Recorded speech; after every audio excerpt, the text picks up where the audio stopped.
Ya, sin pedir la presentación. ¿Cómo? Antes de partir con mi presentación, les quiero decir que todo aquel candidato que diga que más que ganar quiere ser testimonial, o quiere una campaña limpia, o quiere resaltar los valores, mentira. Si un candidato va a una elección pero quiere ganar, salir segundo no sirve. Al final del día, lo que vale y lo que la gente se acuerda es del candidato ganador. Hay grandes candidatos que han ganado muchos sectores, que aumentaron su votación, pero no les alcanzó y pasa la historia con el candidato derrotado. Todos quieren ganar. ¿Y por qué les digo esto? Esto porque las campañas políticas son guerra, donde nosotros tenemos adversarios y en las cuales tenemos que ganar a nuestro adversario. Con esto no quiero decir que favorezco campañas negras ni campañas sucias. Digo que, entendiendo que hay un límite valórico o un límite dentro de los principios de nuestro candidato, tenemos que ocupar todas las herramientas posibles para ello. Lamentablemente todos los vicios de la política hacen que para los candidatos independientes sea muy difícil ser electo. Muy brevemente voy a contextualizar por qué.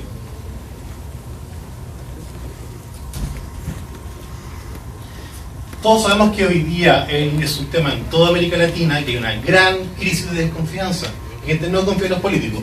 Básicamente, y como decían mis colegas anteriores, todo aquel proceso en que las mismas personas están en los mismos cargos públicos y pasan de un lado a otro y son candidatos y vuelven al gobierno y así se la llevan por años y años y años, es lo que yo llamo las sillas musicales. Básicamente es cambiar de un lado a otro y renovándose, y cuando llega a un sector no los aguantan, van y se van a otro distrito, a otra región, y así siguen forever and ever. Sistemas electorales que favorecen la formación de bloques. Hoy día, y es básicamente presente en toda América Latina, incluso en el mundo, hay grandes coaliciones que controlan finalmente los cupos, en lo cual es muy difícil que un candidato independiente surja, porque tiene que básicamente ganarle a toda una lista de candidatos. Y eso lo hace muy difícil. Los gobiernos, tratando de alguna manera poder contrarrestar la desconfianza política, han impulsado algunos tipos de leyes que en aras de transparencia o en aras de aparentemente emparejar la cancha, hacen todavía más difícil que los independientes puedan surgir. Primero, financiamiento de los partidos políticos. Los partidos en muchos países reciben financiamiento del Estado para poder funcionar. Y eso implica que todas las personas o candidatos que vayan a la reelección o que vayan por primera vez para un partido político tienen una vitrina que un independiente no tiene y es muy difícil que puedan emparejar.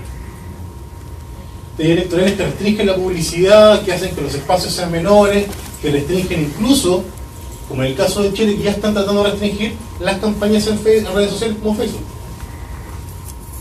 Implica que básicamente un independiente le es muy difícil aumentar el conocimiento versus los candidatos que ya llevan mucho tiempo o que tienen estas grandes plataformas. Las ventajas básicas de un candidato que va a la reelección o que va al amparo de un partido político: primero, el uso y el abuso del cargo.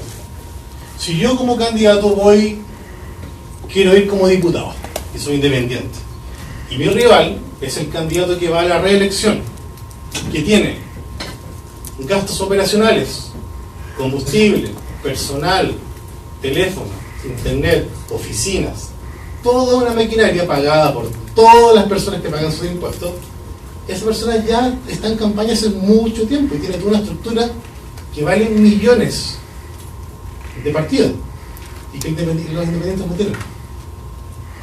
Eso les permite también estar en campaña muy antes, porque están en todas las actividades, los invitan a todas las inauguraciones, a todos los actos públicos. Por lo tanto, ellos parten en campaña con mucho tiempo de anticipación. Y finalmente tienen una visibilidad en prensa que nadie más tiene. Porque incluso un candidato que no va a la reelección, que es por primera vez, pero que va a amparo un partido político, el partido tiene la posibilidad de dar vocerías sobre temas importantes. Y hace que este candidato nuevo tenga mayores chances versus un independiente. El mayor nivel de conocimiento, obviamente, hace que grandes bloques de partidos políticos concentren la mayoría de los cupos. Porque como les digo, es muy difícil ganarle toda una lista de candidatos. Y se da algo que es muy normal y muy horrible, que son los candidatos a referendados. Le llamo a todos aquellos compañeros de lista que van a una lista que saben que no tienen ni una posibilidad de salir electos. Ni una. Con suerte van a sacar 1 o 2 puntos. No ganan, pero suman al candidato incumbente, al que les interesa que salga electo. Esto hace que, lamentablemente, sea muy difícil de nuevo para un candidato que va fuera de lista, fuera de pacto, ser electo, porque no solamente tiene que ganarle a 1, tiene que ganarle a 3 o 4. A esa suma de votos, porque finalmente en la lista se suman todos los votos. Y el independiente, obviamente, va por fuera. Ahora, ¿es difícil? Sí, es muy difícil, pero no es imposible. ¿Ya? Básicamente, para que un candidato pueda ser electo, tiene que llegar, a mi modo de ver, 3 temas súper importantes. Primero, una campaña de ingenio. La capacidad, no solamente para contrastar y diferenciarse del resto de los candidatos, es importante, es vital que su campaña sea tan ingeniosa, tan novedosa, vaya tan al centro de la médula de las personas, que quede en el inconsciente colectivo.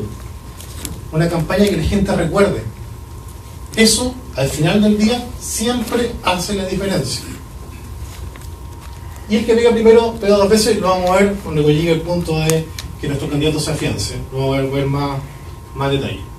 Les aviso que yo, a mi juicio, la campaña se divide en 5 partes, ¿ya? Que es pre-campaña, y con el aumento de conocimiento, instalación del candidato, desarrollo de la campaña y el día de la elección. Hoy día por tiempo vamos a ver las 3 primeras, que tienen que ver un poco, influyen más lo que es el candidato independiente. Las otras 2 son muy típicas de todos los candidatos, y después sí que los podemos conversar o se meterán a mi página y tienen mayor descripción. Antes de partir, la planificación de la pre-campaña. Acá es importante saber, cuando decido ser candidato, cuando tenemos un equipo montado por un candidato, qué chances reales tiene de ser candidato, de ser electo, cuáles son sus reales posibilidades, cuál es su target, cuál es su grupo objetivo, cómo voy a llevar a cabo eso. Eso de que existe la masa electoral, eso de que existe la clase media, o el sector ABC1, o el C2, o las mujeres, o los hombres, es mentira. En las elecciones, la segmentación no es todo. No todas las mujeres votan de la misma manera, no todos los hombres votan de la misma manera, no todas las personas de clase media votan de la misma manera. Uno tiene que saber cuál es su target. Y eso implica también las definiciones del candidato. ¿Qué soy? ¿Qué es lo que represento? ¿Qué es lo que pretendo mostrar a la gente? Yo estimo que una campaña normalmente dura de 6 a 8 meses. Claro, hay 2 meses legales de lo que es la campaña electoral legal, pero sabemos que todos parten antes. Un candidato independiente, a mi juicio, debería partir por lo menos con 1 año de anticipación. ¿Por qué? Porque tiene que lidiar con todo un proceso en el cual tiene que hacerse conocido. Porque lamentablemente lo conocen en su casa, a la hora de almuerzo. Por lo tanto, tiene todo un trecho que ganar y tiene mucho tiempo que hacer campaña y tiene que hacerse conocido. Planificaciones. Primero, el escenario electoral es importantísimo. Yo debo saber con quién me enfrento, debo saber cuántos votos requiero, debo saber cuánta gente vota en el sector en el cual me estoy postulando, cómo se ha comportado en las elecciones en las últimas al menos 3 o 4 elecciones anteriores.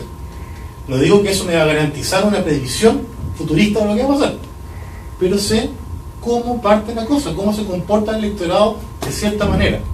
Toda información que ustedes puedan encontrar es vital, es necesaria. Ya vamos a llegar a hablar de las bases de datos. Cualquier información que recuente la lista de la Junta de Vecinos, los comités de vivienda,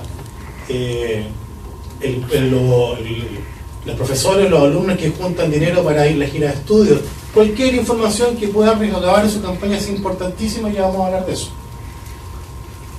El análisis matemático me va a decir si yo cuánto porcentaje requiero para poder ser electo y cuáles son los escenarios en los cuales yo podría salir electo por mí mismo o si tuviese o no compañeros de lista versus lo que puedan sacar los otros. Eso me dice dónde debo trabajar, cuánto estoy y cuánto me falta, y cuando haga análisis, cuando haga encuestas, voy a poder saber en qué punto estoy y cuánto me falta. La coyuntura, analizar los contendores. Yo sé perfectamente que soy como candidato, mis fortalezas, mis debilidades. Debo saber también las fortalezas y debilidades de mis contendores. Porque llegado el momento, tendría que atacar de forma inteligente sus debilidades. No digo ser directo, porque el efecto boomerang de hablar mal de una persona es muy importante y muy fuerte, y nos podría ir en contra. Pero hay que ser inteligente. Como pequeño ejemplo, les voy a dar, me tocó manejar la campaña de un candidato a diputado que iba a la reelección.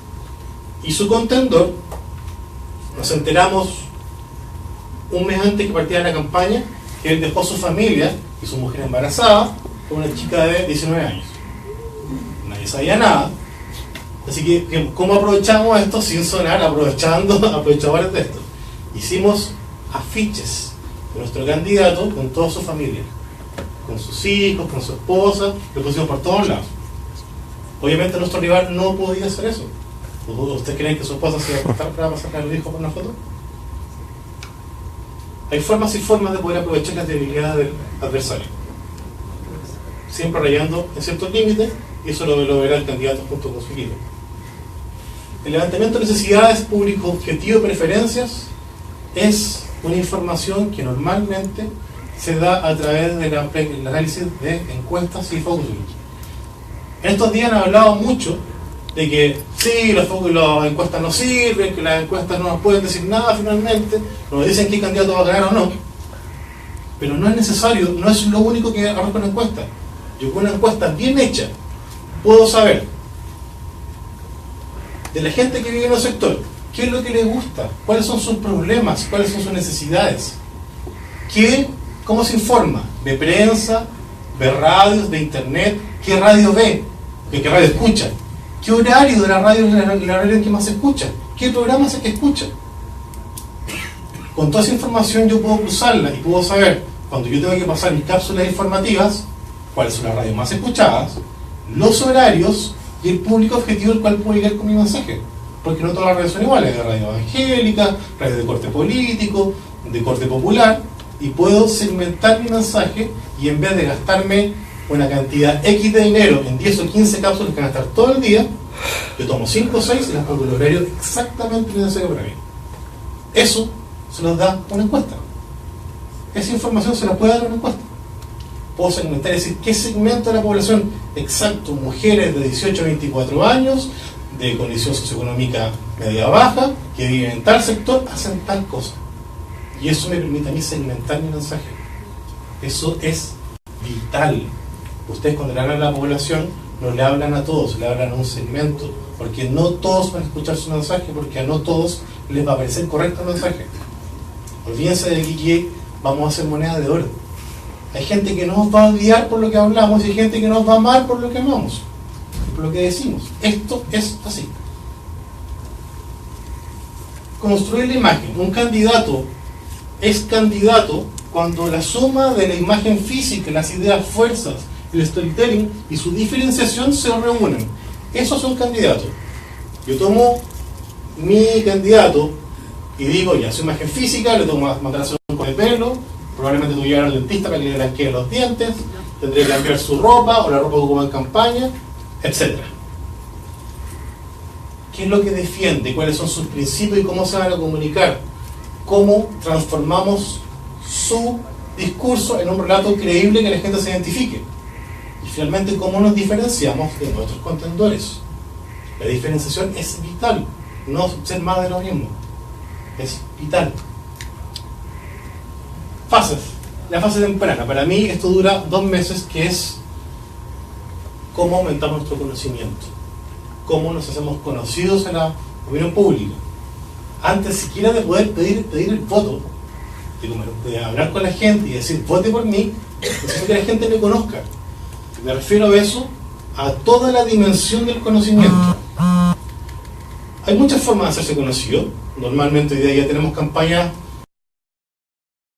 pagadas, como hacer correos en Facebook, son compras que ya están segmentadas, podemos saber a qué público vamos llegando, podemos georreferenciar bases de datos y esas bases de datos meterlas a redes como Facebook y poder retroalimentarnos de qué es lo que la gente piensa o dice para poder segmentarlo aún más.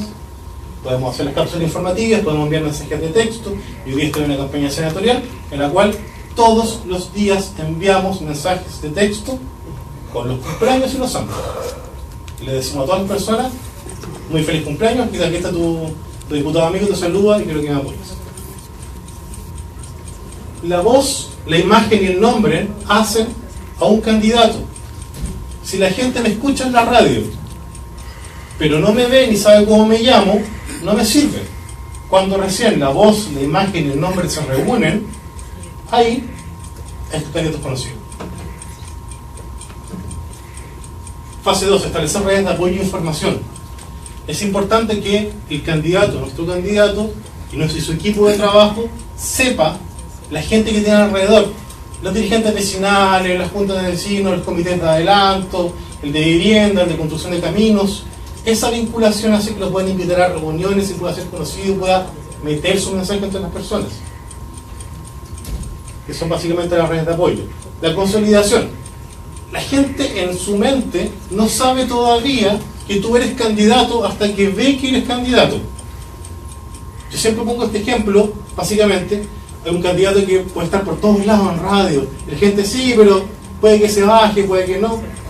Pero ¿qué pasa si yo lleno todo el distrito o toda la comunidad con gigantografías y digo, yo estoy aquí, feliz aniversario de mi pueblo, feliz día del deporte, etc.? La gente percibe que esa persona es candidato. Finalmente les quiero establecer que independientemente de lo complejo que puede ser para un candidato independiente salir electo, el ingenio y la capacidad de poder pegar primero la opinión pública y meterse en el inconsciente colectivo nos va a dar posibilidades reales de mañana ser electo como candidato independiente. Muchas gracias.